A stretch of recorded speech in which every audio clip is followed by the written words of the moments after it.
Hi everyone, thank you so much for joining me today. Now in today's video, I'm going to be sharing with you how you can use hot foil plates when you don't have a hot foil machine. But first of all, I just want to share with you some of the products that I've been very kindly sent from Craftstash.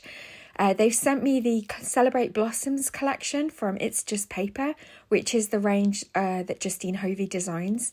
And so I really just want to share with you some of the products. This isn't the whole collection I'm sharing today, just a few of the dies that I've been sent. And this is the first one. It's an absolutely gorgeous cover plate die called Little Florals. And what I love about it is that it's a solid die. So when you run this through, it's going to die cut all of those images. And then you could do some paper piecing, you could emboss with this. But I love the fact that you're not going to lose all those little fiddly dies, they're just all in one. So yeah, there's lots of different techniques that we can do with that.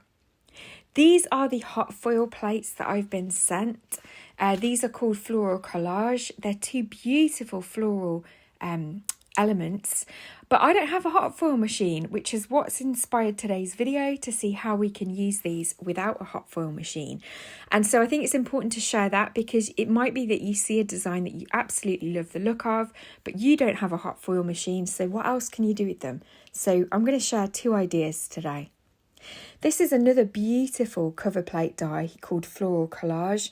I love the fact that you get the outline die or you get the panel as well. So you could just die cut that floral image into your card panel, or you could die cut the whole thing out to create a beautiful background. So I love that because it gives it a little bit of extra versatility. And so that means that you get more for your money and there's more that you can do with it. So this is a really great die and I'm really looking forward to having a play with this. And then the final die that I want to share with you today is this floral border die set. This is a 2-part die set and it creates a beautiful floral border.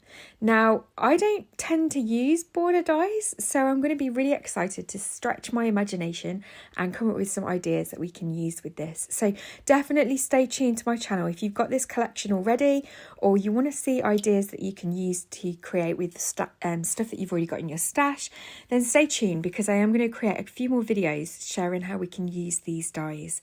I love the fact that you get that outline die as well, which means that you can cut out the whole element as a separate die together, or you can just partial die cut your panel so that you get that lovely decorative border. So yeah, that's going to be really beautiful. So let's get started then in creating 2 cards using the hot foil plate without a hot foil system. So I've got my extended platform here for my Big Shot machine. I've got it on tab 1 and then I've put down my cutting plate. Now I'm going to place the hot foil plates where I want them on my die cutter machine, but first of all I'm going to ink them up with some Wow Sticky Embossing ink. Now I did start doing this on my plates, but it's just wobbling around, so I've popped it on my glass mat and I'm sorry that this is a little bit off camera, but all I'm doing is tapping that embossing ink pad on the hot foil plate. I'm just going to do the same with the other one, and then what I'm going to do is place a card panel over the top of these. First of all though, I'm going to use my anti-static powder bag just to make sure there's no grease on my cardstock from my fingers, and then I'm going to place that down over those hot foil plates. I'm then going to place my rubber mat over the top, and then I've got my impressions pad, and then I'll be able to run that through my die cutting machine. And what this is going to do is it's going to emboss those hot foil plates into my card panel. So as you can see, you've got that beautiful debossed effect in the cardstock. Now, you could have used ink here instead of the sticky embossing ink if you wanted a faux letterpress technique, but I'm going to use embossing powder today. And I'm using Sparkling Sunset, which is from the duo A Night on the Town, inspired by Sarah Naumann. And I absolutely love this powder. It's like a coral red colour and it's packed with gold glitter, so it's really beautiful. If you get any embossing powder in areas that you don't want, just use a little paintbrush to either push it into the crevices that you've got or to brush it off your card. And then I'm just going to heat set underneath because I don't want to lose any of that glitter that we've got on our card panel. I'm using my heat tool on the hottest setting, and then once I've seen that it's started twinkling at me and I know that it's getting caught by the heat, I can just finish it off on the top. And look at the back of this card panel as well. That embossed image is beautiful. So yeah, you could definitely use either side. Now I've got a little indentation from my cutting pad when I ran it through my die cutting machine, and I'm just going to use my bone fold to push those lines out. You really won't see them once I've done this, so that's a great little hack. If your plates have left marks on your card panel, just use your bone fold to remove them carefully. So now I'm going to show you how we can foil with the hot foil plate without a foiling machine. Now I've got the hot foil plate here, and I'm going to add some glue dots to the back of it. So these are like the removable glue dots. You know, like when you get a gift card, they're kind of stuck inside the little envelope with a glue dot. That's what these are. So I'm just using these to tack the hot foil plate in place while we use it as a stamp. Now I've got some indigo blue flitter glue, which is a tacky glue. I know that there are other brands of tacky glue out there, but this is the one that I've got in my stash, and I'm just going to use a palette knife to push that glue into the sponge. That is going to create like an ink pad, and then I'm going to use the sponge to apply the tacky glue all over the cover plate die. And then I'm going to stamp it onto the card panel. Now you do want to be quick with this, so make sure that you know which way you want your image to be before you stamp it down, and then peel it off. And I hoped the camera would pick this up, but it hasn't quite, but you can see where the glue is. Leave the glue to dry for a minute or two, and you'll know when it's dry because it goes from that creamy consistency to almost clear. And then we can go ahead and cut some foil. Now I'm using some blush Fab Foil from Wow today, so I'm just trimming off a piece of that foil with my scissors, and then I can go ahead and place it over the area that's got the tacky glue on. So all I'm going to do is make sure that it's nice and flat, and then you can lay it straight onto that card panel. Now you can just use pressure from your fingers to do this, but what I like to do is I like to put it through my die cutting machine. So all I do is put it between my plates on my die cutting machine, run it through, and then you get that even pressure. So when you remove the foil, you can see that beautiful foiled image. Now I have missed a little bit on the right hand side. That's just because I didn't put either enough glue or enough pressure on the cover plate die when I stamped it, but that's fine. You'll see when the card comes together, you don't even notice it. So to turn these into cards, I'm going to go ahead and trim them down to 3 3/4 inches by 5 inches. That's because I'm going to be making some A2 cards today. Now, if you're in the UK and you like to make US sized cards, Craftstash do sell A2 paper or cardstock, and I absolutely love using it. I find it an absolute dream to ink blend on, but also it's perfect for making those A2 sized card blanks. So I'll leave a link to that in the description box below. So for this card, I'm just going to add a matte layer of red cardstock, and I'm going to stamp this sentiment that says thank you so much. It's from a Funky Fossil stamp set called Strip Back Sentiments. I'm going to use my anti-static powder bag on the vellum, and then I'm just going to stamp that down with some embossing ink.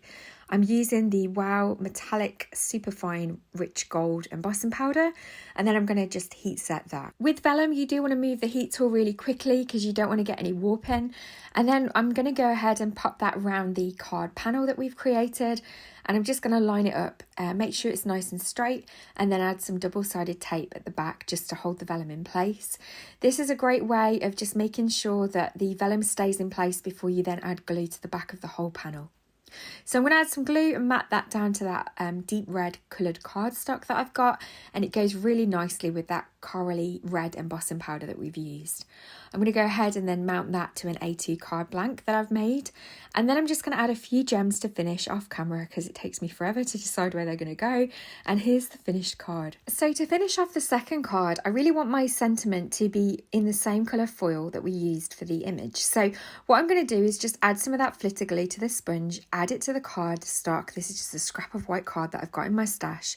Make sure the foil is big enough for that happy die, which is part of the collection. And then I'm just going to trim off the excess white card because obviously any glue that's exposed is going to be tacky and I don't want it sticking to my plates. Then I'm going to run that through my die cutting machine, and then we can just pop out all of those letters. So these are all individual letters on this die. So although they spell out the word happy on the die, you will need to rearrange them once you've die cut them. But now we've got a lovely foiled sentiment with no heat needed. So again, I'm going to add a little bit of vellum to this card panel. So I'm just using the double-sided tape again, just to add that vellum in place, making sure it's nice and straight, and then I can go ahead and stick that down. I'm just going to rearrange the letters on the vellum first of all, just to get an idea of spacing and how it's going to work, and also what sentiment I want to finish it. I was going to use that Wishing You A stamp, but I decided against it in the end. This card's going to say wishing you a happy anniversary, and I've used the word anniversary again from that Funky Fossil Strip Back Sentiment stamp set. I have cut the sentiment in half because it is one long sentiment that says happy anniversary, but I just want the anniversary here because we've used that lovely big happy die. So I'm just adding some glue to all of those letters. I was using my T-ruler to try and get them a little bit straight, but yeah, I decided to go freehand in the end. And I'm using my magnets just to hold them in place while the glue grabs to the vellum. It does just take a minute because obviously the vellum's a slippy surface. It wasn't quite straight, so I've just peeled that off the back, stuck it back down, and then there we've got a lovely straight sentiment. And then I can go ahead and stamp anniversary underneath it. And I really love how this turned out. I'm going to add it to a matte layer of black cardstock, and then I'm going to go ahead and mount that to an A2 card blank once I've added some liquid glue to it. So I really love that you can use these hot foil plates without having a hot foil machine. And even if you just use them as embossing plates, you could create some really stunning effects. So don't let that put you off. If you see a design that you really like, but you don't have a hot foil machine, you can do a few little techniques with them and even foil with them without the need for heat. So there's the second card finished for today. Thank you so much for joining me. I really hope that this has given you some inspiration of ways that you can use this collection, and especially hot foil plates. As always, I'll leave all the products that I've used in the description box below. Please don't forget to hit the thumbs up button if you've enjoyed this video, and if you're not subscribed to my channel, then I'd really appreciate you considering doing so, and I'll look forward to seeing you in the next video. Take care.